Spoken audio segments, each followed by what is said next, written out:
మొదటి నుంచి కూడా మేము అధికారంలో ఉన్నా లేకున్నా కూడా భారతీయ జనతా పార్టీ నాయకులమందరం కూడా మొదటి నుంచి అప్పుడు నక్సలైట్లను ఆ పేరుతో మన మావోయిస్టులు అందరూ కూడా మనం చెప్తూ వస్తున్నాం. మేము తుపాకీ గొట్టం ద్వారా ఏమీ సాధించలేరు, దీన్ని ప్రజలు స్వాగతించరు, హర్షించరు అని చెప్పి మొదటి నుంచి చెప్పుకుంటూ వస్తున్నాం. మేము వాళ్ళు ఏమైంది, అంతమంది ప్రాణాలు తీసుకుంటుంది, చాలా మంది మా కార్యకర్తల ప్రాణాలు తీస్తారు, పోలీసుల ప్రాణాలు తీస్తారు, అమాయక ఎస్సీ సామాజిక వర్గానికి సంబంధించి పేద ప్రజల ప్రాణాలు తీస్తారు. మీరు వాళ్ళ లాస్ట్ కు వాళ్ళ నాయకులు పౌర హక్కుల సంఘం నాయకులే మావోయిజం అంతరించిపోయింది అని చెప్పి ఇవాళ ఒప్పుకున్నారు. అంటే ఇన్ని రోజులుగా మీరు గుర్తించకుండా అమాయక పిల్లలను యువతను రెచ్చగొట్టి వాళ్ళ ప్రాణాలను బలిగొనడానికి ప్రధాన కారకులు వీళ్లే, అర్బన్ నక్సల్స్.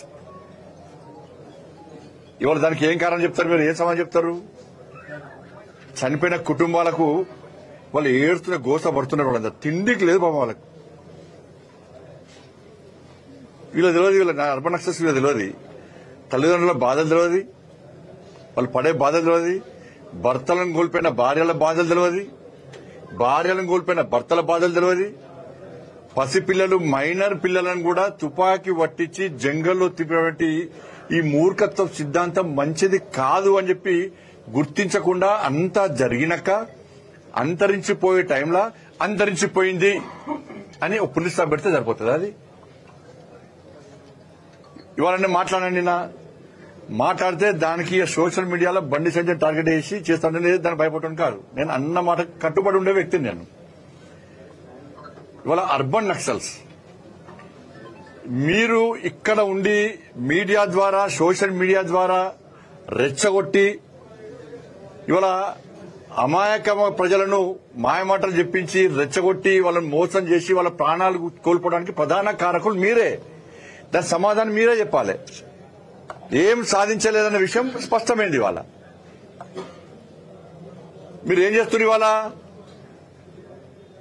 తెలంగాణ రాష్ట్రంలో ఈ అర్బన్ నక్సల్స్ పౌర హక్కుల సంఘం నాయకుల ఇంకో రకంగా సంఘాలందరూ కూడా ప్రభుత్వ పాలనలో భాగస్వామ్యమైన వీళ్ళు. మీ సిద్ధాంతం ఏంది?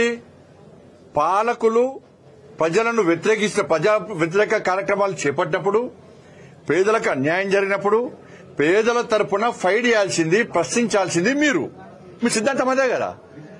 మరి వాళ్ళ కాంగ్రెస్ పార్టీ అధికారంలో, తెలంగాణ రాష్ట్రంలో అధికారంలో ఉంటే మీరు నామినేటెడ్ పోస్టులు తీసుకుంటున్నారు, వివిధ కమిటీల్లో ఉంటున్నారు, ఈ ప్రభుత్వంలో భాగస్వామ్యమైన మీరు.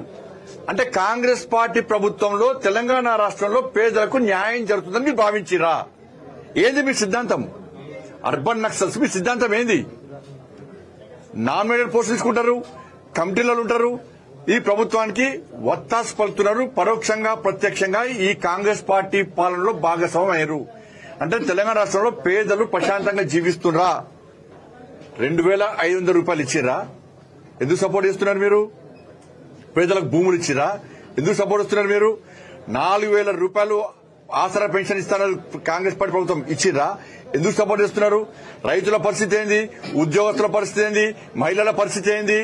విద్యార్థుల పరిస్థితి ఏంది? నిరుద్యోగుల పరిస్థితి ఏంది? రిటైర్మెంట్ అయినటువంటి ఆ ఉద్యోగస్తుల పరిస్థితి ఏంది?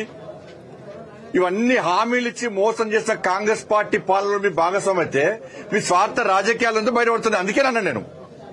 అందుకేనన్నా అర్బన్ నక్సల్ స్వార్థపరులు, ఏ రూమ్ లో పరిమితమైనరు,